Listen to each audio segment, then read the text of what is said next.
บายดีพ่อแม่พี่น้องมาพี่น้องมากินตำมาม่ามื้อนี้นี่พี่น้อง บ้านนอก ตำมาม่าอยู่พังลาวอันนี้ก็ตำหุงพี่น้องมีผักกับแกล้ม ตำชัว กินหลายๆคนทั้งแซ่บกินแนวเดียวเบียกหมูนี่เฮ็ด กินอย่างเดียวกินแล้วแต่นอน เด้อพี่น้องเด้อ เด้อมาเด้อพออยู่แถวนี้เด้อ เนี่ย อาจารย์พี่เลยตามพี่ มาแล้วมาแล้ว นะครับเนี่ย นั่งข้างหลังเลย เอากับคนทำมากินเลย เอากล้องเลย แม่งามดู กินหลายๆคนแซ่บ ย่างของกล่อง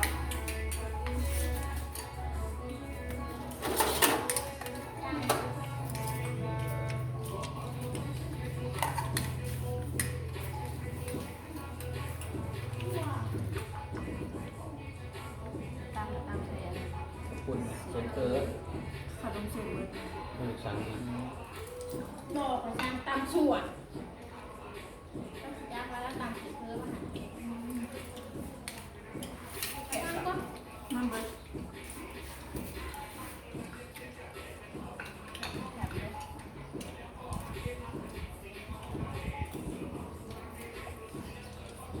กินผักสลัด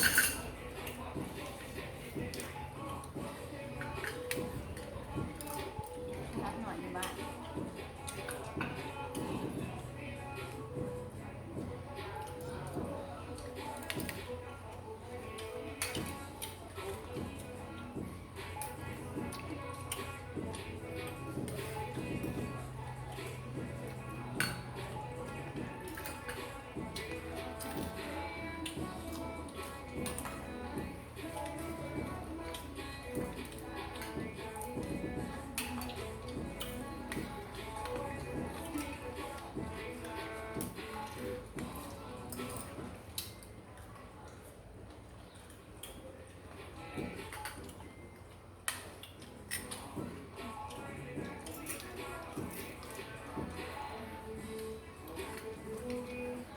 ทำยังไง ทำงานให้ก่อน เอามาให้ก่อน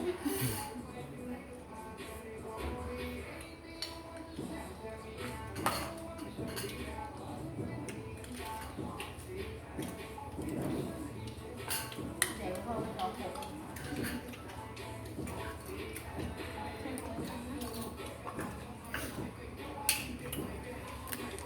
ไม่ขาดใส่ขาดเลย เป็นแบบนี้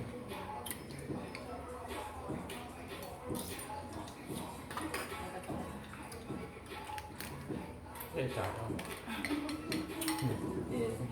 ผมอยากจี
น้ำพ่อวางเป็นอย่างเท่ไหม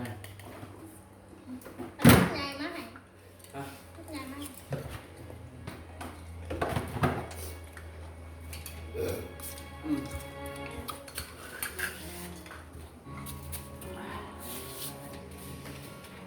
เปิดแชร์ไว้ อืม เย็น ก็ไปเลยเสีย อืม แซ่บไปแล้วมูจะกินค่ะคือว่า หมาย ไว้ตุกไปตุกมา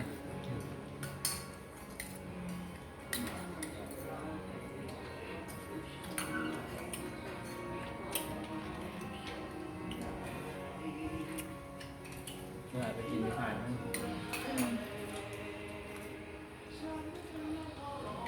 เอาเป็นสูง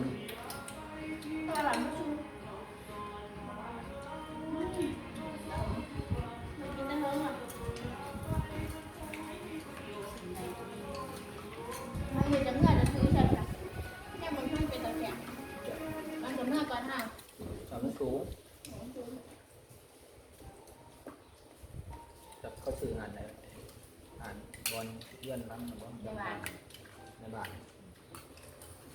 ทางวัดนะ ก็ถือมากไปแบบ ทางวัดมีรถไฟเราผู้เมียไฟ อืม ทางวัด ใช่น่าจะบอก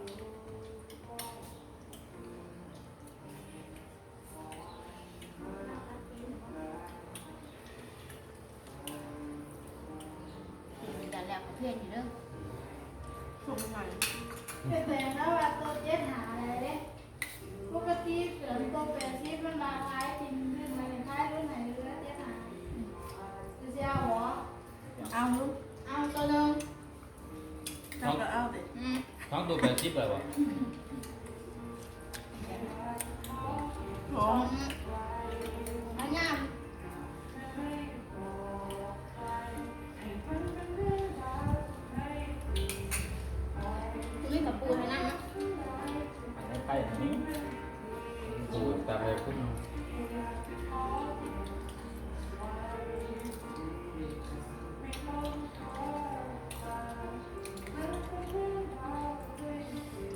ันอาหารถ้าจากตกกับปูเนี่ยไป5 ปู5 ปูเนี่ยสำคัญสนใจ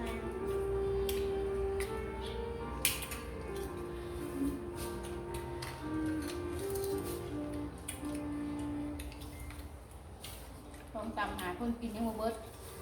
จะละลาย ร้านกบคิดอ่ะ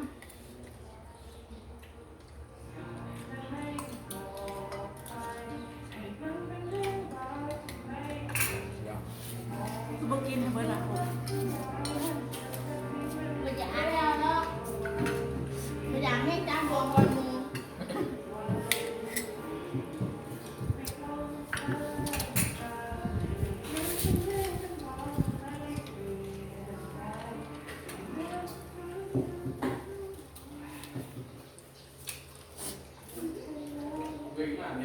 มาเพชรมาเพชรเพชรบอลเม็ดเหงื่อแตกเลยมาเพชร แซ่บก้อนกินน้ำขาวเสร็จ คือไม่ที่ดีกว่า คือบอกว่าแซ่บแซ่บหวาน ไม่ได้ที่กับกิน เขาบอกว่าอาส่งเบอร์เอลเบอร์ผ่าพี่คิดว่าใส่เบอร์ไหนเลยคะ หน่อยก็จะเอาไปเสีย ว่าตัวบ่อยว่าตัว แซ่บอยู่แล้ว แล้ว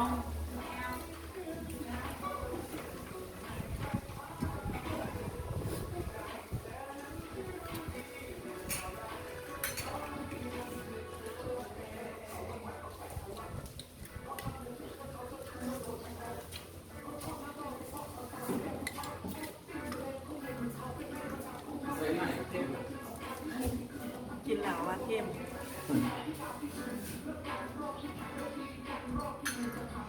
อยากจะนั่งวงน่ะ ไม่ได้เป็ดสิ นั่งวงแล้ว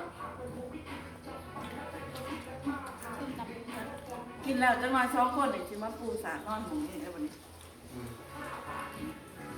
หวานนุ่ม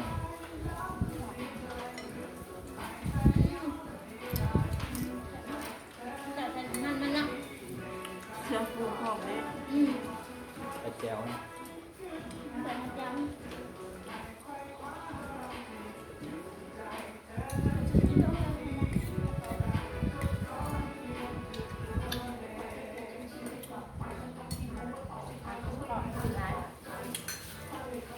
โอเคเอา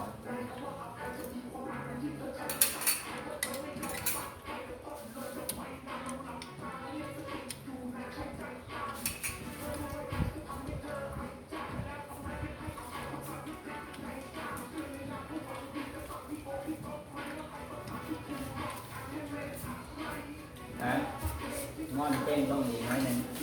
ผิดงอนเพลงแน่ เออเดี๋ยวสิพ่อแหละ ไปแล้ว